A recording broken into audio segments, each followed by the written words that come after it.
Hello everyone. In this video I'm going to be looking at solving quadratic equations using the square root method, or using square roots. For problems like this, we're looking at problems that have quantities squared, meaning binomials, trinomials, etc. In other words, more than one term in a quantity squared. Normally, if I just had a variable, this would be y squared equals 3. But you'll notice I have a quantity squared. I would still do it the same way. I take the square root of each side as I would here and get plus or minus square root of 3. The difference here is when I take the square root, I'm left with x minus 10. So I'll take the square root of each side, so x minus 10, and my 3. Now I'm left with x minus 10 equals plus or minus square root of 3, as I did in my previous example. Now I'm left to solve for x still, which means in this case I'm going to move my 10. So I'll add 10 to both sides. I'll have x over here. Now, since 10 is not a common term with my square root of 3, I can't make it, for example, square root of 13. I can't add the 3 and 10. And since it's not being multiplied, I can't put the 10 in front of the radical. So, since this is the same thing as really saying 10 plus square root of 3 and 10 minus square root of 3,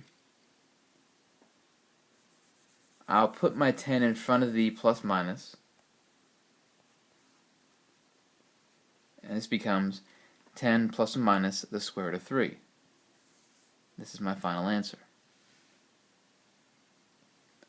So when I have a quantity squared with a binomial or more inside, I'll still approach it the same way as I would as if it were just a y squared, for example. I want to isolate my quantity squared, take the square root, and then continue to solve for the variable. Let's look at this example. 2 times the quantity x plus 1 squared minus 1 equals 5. I want to solve by first isolating my quantity on one side. So in this case, I'll move my 1 first. So 2 times x plus 1 squared equals 6. Now I do not want to distribute my 2 because of the squared quantity. Order of operations goes against that. So I'll instead divide by 2 to isolate my quantity squared. X plus 1 squared equals 3. Now, as I did in the previous example, I will take the square root of each side. I'm left with x plus 1 equals square root of 3, and I must add my plus minus. Finally, to solve for x, I'll have to subtract 1.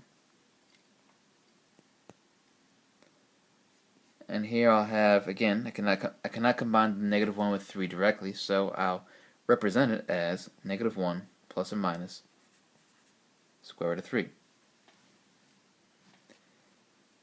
And this would be my final answer.